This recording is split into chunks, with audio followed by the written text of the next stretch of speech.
troubling line we draw between private patterns and public displays of violence. Time and again, throughout my work as a writer, teacher, and mentor, in my own life as well as those of friends and colleagues, students, and my family, I have experienced firsthand how disorienting it can be to discover or describe trouble without any ready audience, or with an audience that invalidates. Herein lie the earliest narrative fragments, truly the first responses prior to any public report, preemptively scrapped or simply unsought by investigators, journalists, or other authorities because nothing that, yet, ranks as a crime has transpired, because the most obvious crime appears to be solved, or because observers second-guess their own voices. Racism and prejudice about gender, sexual identity, and class too easily sideline testimony in commercial media as well as in courtrooms.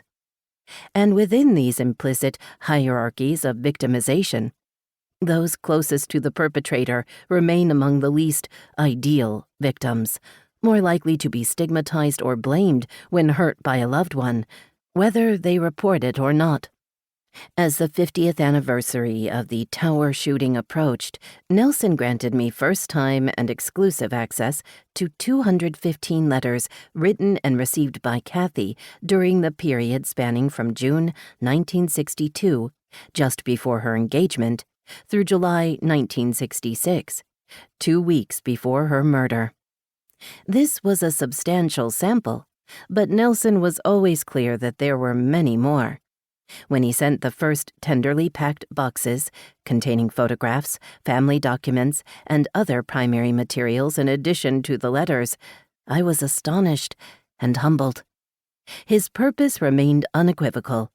He wanted the full humanity of Kathy to be respected, and he wanted others to benefit from the sharing. "If it can save just one life," he said repeatedly, "that is what I want." I was completing another book at the time, Mass, A Sniper, a Father, and a Priest, 2018, tracing the social, cultural, and religious influences that contributed to Whitman's formation as a predator, including his close association with a priest identified in 2019 as credibly accused of abusing children. That sobering work well prepared me to comprehend the milieu wherein Kathy, like so many women, faced unspeakable cruelty and dysfunction in places where they were supposedly most safe. In their churches, in their families, and in their closest relationships. Kathy's humanity was threatened immediately by a relationship with a man whose notions of love had been warped by childhood trauma and profoundly twisted by ideologies of ownership, objectification, and abuse. Unlike most victims, he perpetuated the damage.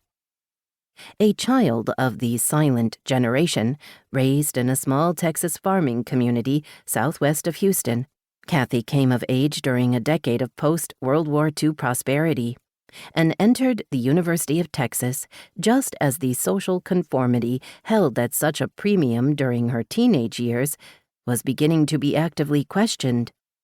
Rather than experiencing active shooter drills in school, Kathy knew the duck-and-cover drills of the Cold War. In a world without the internet, social media, or 24-hour news cycles, the pace of communication was much slower.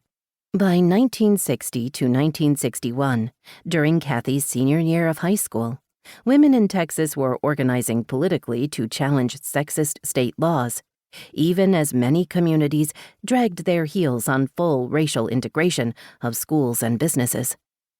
She lived during the height of the civil rights movement and its violent backlash, through John F. Kennedy's election and assassination, and the steady uptick of war in Vietnam. Her married life began as Latina nurse Polly Abarca fought to secure sex education and birth control among rural and lower-income families in South Texas. But before the Supreme Court rulings of Griswold v. Connecticut, 1965, and Eisenstadt v. Baird, 1972, protected contraceptive access as a